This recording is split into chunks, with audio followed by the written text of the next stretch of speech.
Could the Palisades fire have been prevented? Well, a new report tonight claims an LAFD supervisor ignored warnings that ultimately led to the inferno.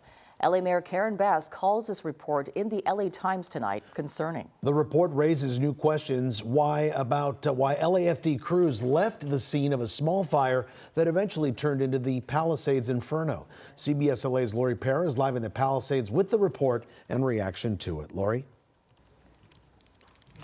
Well, Juan and Susie, more than one local has recently told us they really just want to focus on rebuilding. But after one of the worst and deadliest fires in LA history, others still have questions about how the city responded.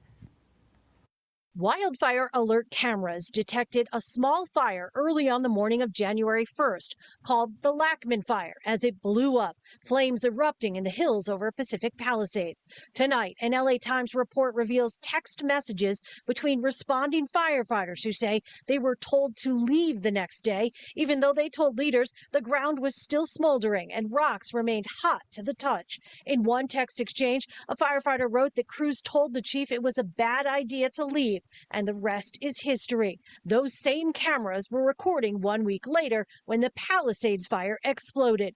Federal investigators have since concluded it was a holdover fire, a continuation of the first fire that continued to burn underground.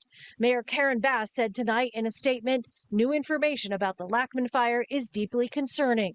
Congressman Brad Sherman spoke to us from Sherman Oaks. It's easy for us to sit here and say, more attention should have been paid to this brush fire to make sure it was completely out. Keep in mind, if it had not been that 7 days later there was unprecedented winds, we probably wouldn't be having this discussion. But I do know that it's the arsonist who bears responsibility for this fire. We rely upon both firefighters and their battalion leaders to make the right decisions. LAFD leadership did not respond to our request for comment tonight on the text messages, but earlier this month, after federal authorities arrested 29-year-old Jonathan Rinderneck for intentionally setting the first fire, LAFD's interim chief said in a statement, holdover fires can be nearly impossible to detect, adding the January 7 fire was not a rekindle or due to failed suppression, but the reactivation of an undetectable holdover fire under extraordinary wind conditions. Tonight, Mayor Bass said the city is leading a series of reforms, including changes to leadership, enhancing pre-deployment protocols, strengthening interagency coordination, upgrading communications technology, and expanding training at all staff levels.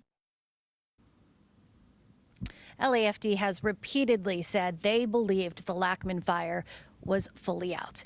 We are live in Pacific Palisades. I'm Laurie Perez, CBS LA. All right, thanks for the update, Laurie.